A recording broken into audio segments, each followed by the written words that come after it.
회장님, 피아노도 치실 줄 아세요? 회장님은 못하시는 게 뭐예요? 회장님한테 이렇게 로맨틱한 면이 있는 줄 몰랐어요. 정말 감동이에요. 피아노를 치며 노래를 부르던 한동석은 마광숙으로부터 달콤한 말들을 듣고 너무 행복해 입가에 미소를 가득 지었습니다. 하지만 곧 자신만의 상상 속에서 벗어나 책상 위에 있는 서류들을 툭툭 정리하며 아무래도 이건 너무 닭살이라며 고개를 도리도리 저어버렸죠. 물론 노래도 잘하고 피아노도 잘 치기에 마광숙에게 로맨틱한 고백을 할 만한 충분한 재능을 갖고 있는 한동석이었지만 원래 이성적인 성격을 갖고 있는 그였기에 피아노를 치며 노래까지 부르다니 마광숙을 상대로 그런 상상을 하는 게 회장 체면에 무슨 짓인가 싶었습니다. 그는 누구보다 이성적인 사람이었고 감정에 휘둘리는 걸 가장 경계하며 살아왔으니까요. 고백을 해도 나답게 감정은 감정.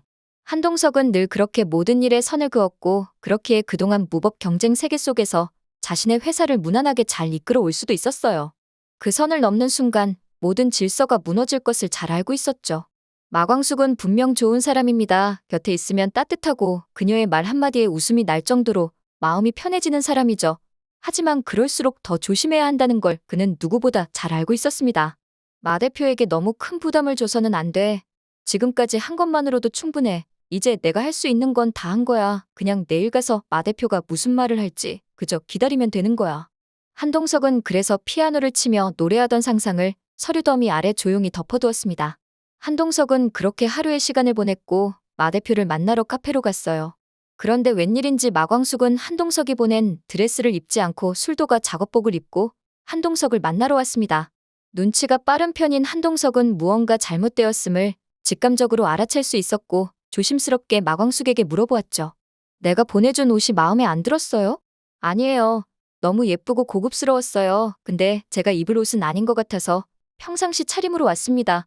회장님, 열흘 동안 곰곰이 생각해봤는데 회장님 정말 좋은 분이시고 그동안 저한테 과분할 정도로 잘해주셨어요. 그치만 아무리 생각해봐도 안 될 것 같아요. 한동석은 조용히 그녀의 말을 들었습니다. 마광숙의 말투는 단정했고 그 눈빛엔 흔들림이 없었습니다. 그녀는 담담했지만 그 담담함이 더 아프게 느껴졌죠. 왜 안 된다고 생각하셨어요? 한동석은 한참을 고민하다 조용히 물었습니다. 마광숙은 한숨을 길게 내쉰 뒤 차분히 말을 이었습니다. 죄송합니다, 회장님. 한동석은 납득할 수 없다는 얼굴로 마광숙에게 다시 물었죠. 그러니까 나랑 사귀자는 제안을 거절한단 겁니까?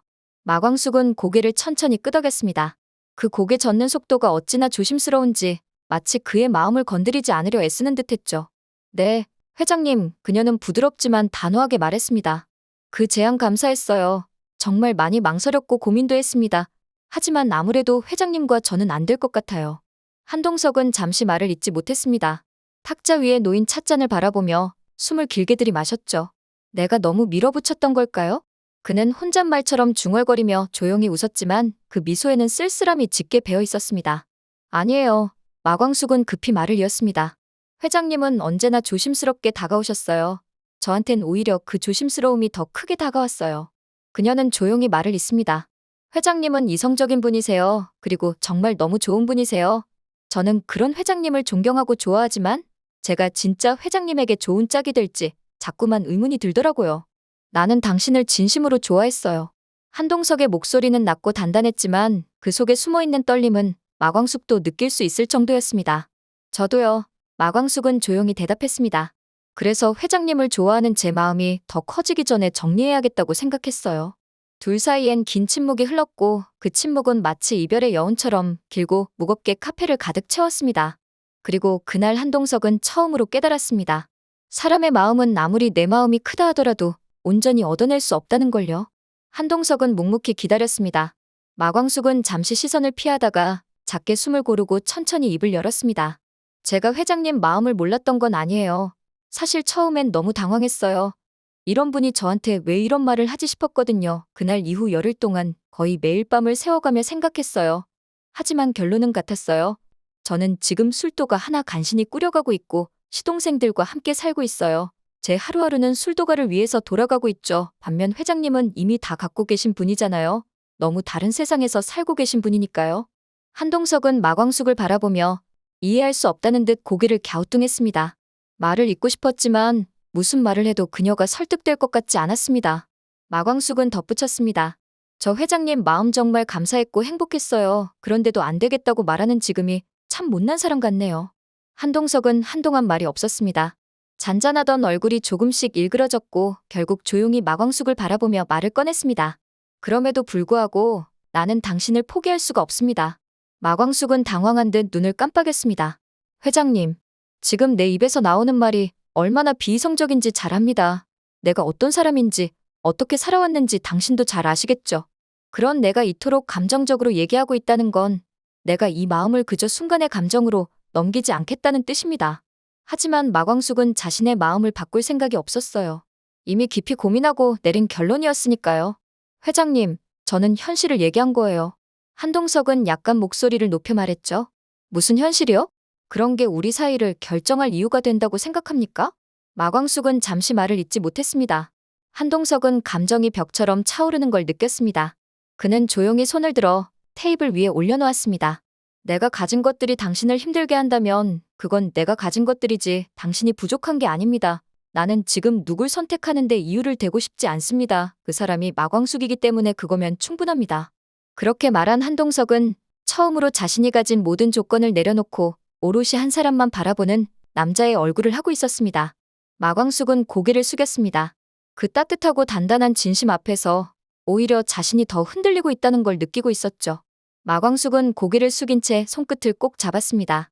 말하지 않아도 느껴지는 진심 앞에서 그녀는 오래도록 침묵했고 한동석은 조급해하지 않았습니다.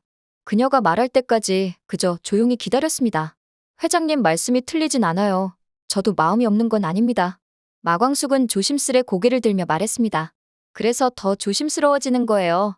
저는 누군가한테 기대본 적도 없고 누군가한테 제 마음을 전부 보여준 적도 없어요. 그런데 회장님 앞에서는 제가 저도 모르게 자꾸 솔직해져요. 그리고 자꾸 피식피식 웃음이 나요. 근데 그게 자꾸 누군가한테 미안해져요. 마광숙은 죽은 남편 오장수를 슬며시 떠올렸습니다. 한동석은 묵묵히 고개를 끄덕였습니다. 마광숙은 거절을 하고 있었지만 한동석에게 그 말은 분명 완전한 거절은 아닌 것처럼 느껴졌습니다. 그저 시간이 더 필요하단 말 같았어요. 아니나 다를까 마광숙도 말을 했죠. 지금은 제가 저를 더 돌봐야 하는 시간인 것 같아요. 시동생들도 그렇고 술도가도 그렇고 제가 감당해야 할 게 아직 많아서요. 그녀는 자리에서 조용히 일어났습니다. 그 말은 이 감정이 끝났다는 뜻이 아니라 잠시 내려놓겠다는 뜻이었습니다. 마광숙은 조심스럽게 자리에서 일어나 천천히 문 쪽으로 향했습니다. 그녀가 문을 나서기 직전 한동석은 마지막으로 조용히 말했습니다.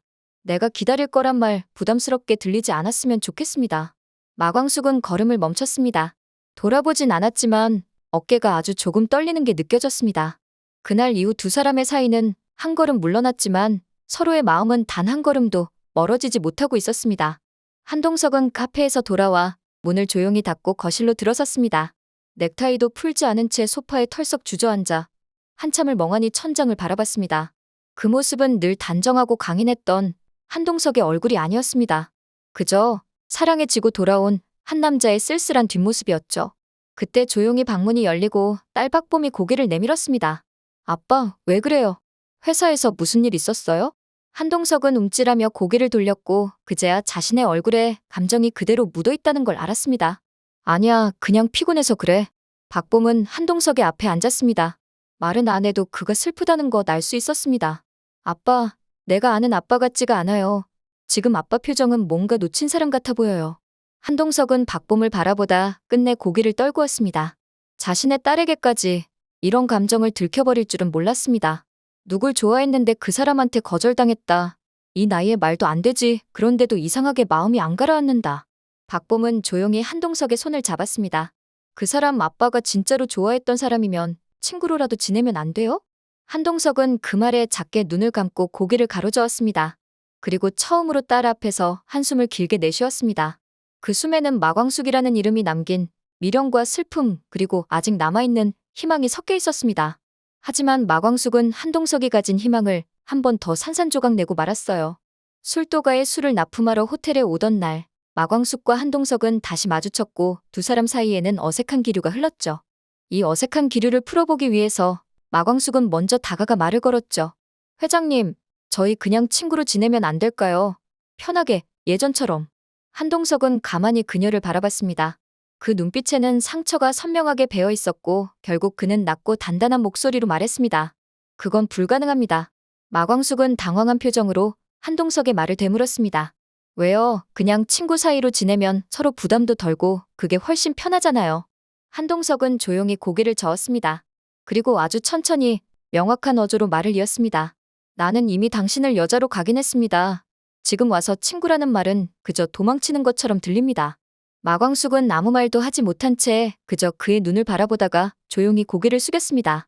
마광숙이 돌아선 그날 저녁, 술도가에는 어수선한 소문이 퍼지기 시작했습니다. 최근 납품하던 거래처 중 하나에서 독수리 술도가의 술에서 문제가 생겼다는 항의가 들어온 겁니다. 제품에 이상은 없었지만 호텔 납품처 주방장이 기자에게 흘린 말 한마디가 기사화되며 파장이 커지기 시작했습니다. 독수리 술도가 위생기준 미달로 납품 중단 위기, 수제 전통주의 자존심, 허물어지나? 제목은 자극적이었고 마광숙의 핸드폰은 그날 밤부터 쉴 새 없이 울리기 시작했죠. 시동생들도 불안에 떨었죠. 그녀는 강해지려고 했지만 점점 무너지는 주변을 붙잡는 것조차 벅차게 느껴졌습니다. 그리고 며칠 후 술도가의 낯익은 멋진 승용차가 멈춰섰고 그 안에서 한동석이 내렸습니다. 그가 모습을 드러내자 시동생들은 웅성거렸고 마광숙은 당황한 얼굴로 뛰어나왔습니다. 회장님, 무슨 일로 오셨어요? 왜 연락도 없이 갑자기 오신 거예요? 그러자 한동석이 담담한 목소리로 말하길 당신이 내 마음을 거절한 건 나랑 사귀지 않겠다는 뜻이었지 내가 도와주지 말란 뜻은 아니잖습니까? 당황한 마광숙이 이야기했어요. 그동안 많이 도와주셨잖아요. 이번 문제는 제가 감당해 볼게요. 그건 마광숙 씨가 혼자 판단할 문제가 아닙니다. 술도가가 무너지면 그건 비즈니스 파트너인 저희 호텔의 문제이기도 합니다. 그 말에 마광숙은 잠시 할 말을 잃은 듯 고개를 숙였습니다. 그리고 아주 작게 한마디를 꺼냈습니다. 왜 이렇게까지 하세요? 한동석은 조용히 그녀를 바라보며 천천히 말했습니다. 당신은 훌륭하고 좋은 사람이고 술도가의 막걸리들도 그러하니까요. 며칠 뒤 한동석은 호텔 시금팀 담당자와 만나는 자리에 앉아 있었습니다. 그는 기자들에게 퍼진 술도가 위생 논란 기사의 진위를 파악하기 위해 직접 발로 뛰기 시작했죠. 호텔 측 팀장은 어딘가 말을 아끼는 듯한 눈빛이었습니다. 결국 한동석이 단도직입적으로 물었습니다. 그 기사 정말 술도가에서 문제 생긴 겁니까? 팀장은 한참을 머뭇거리다 조심스럽게 입을 열었습니다.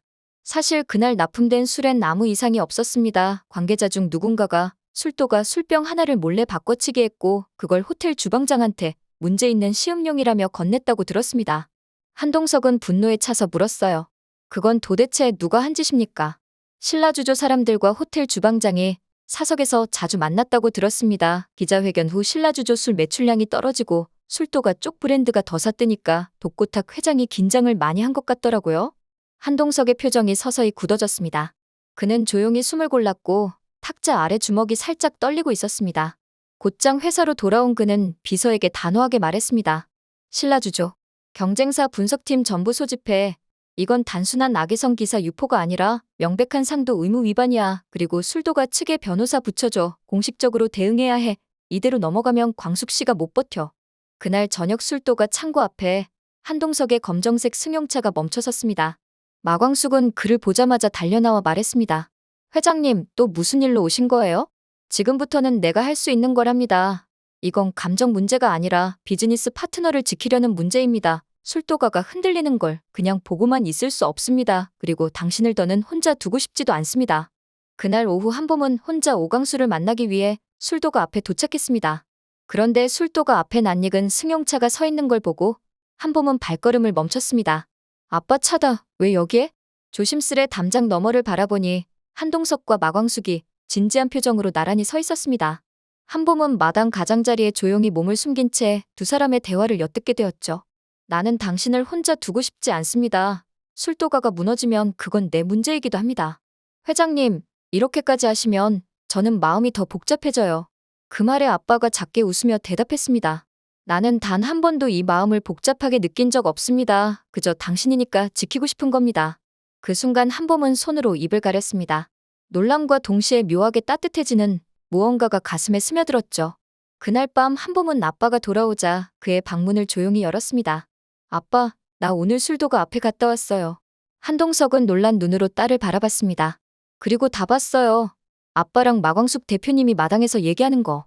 한봄은 두 손을 꼭 쥔 채 천천히 말을 이었습니다. 아빠가 누군가를 그렇게 따뜻하게 바라보는 거 태어나서 처음 봤어요.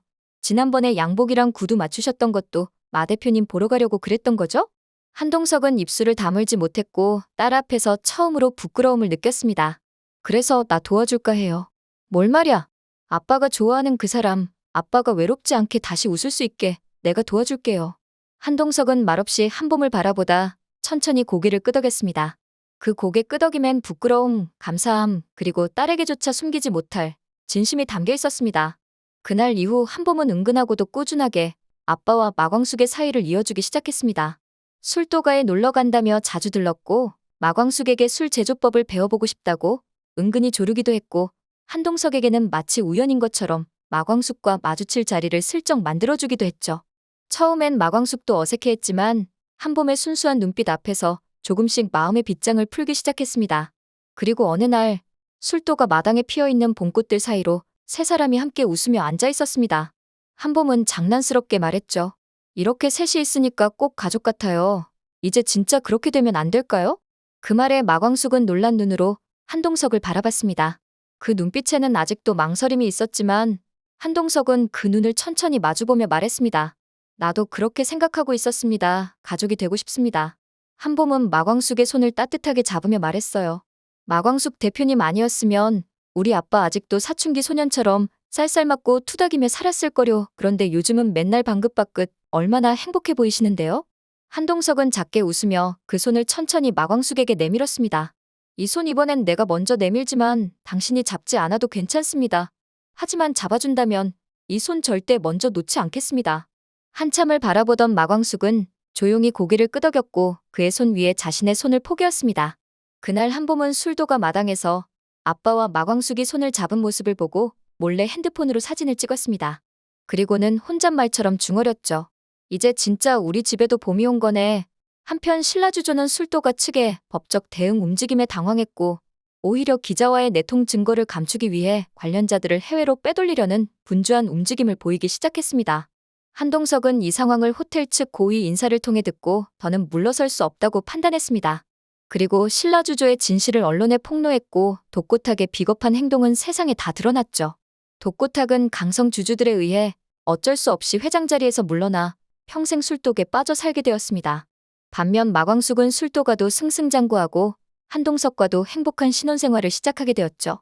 오늘 영상 재밌으셨다면 구독과 좋아요 부탁드려요.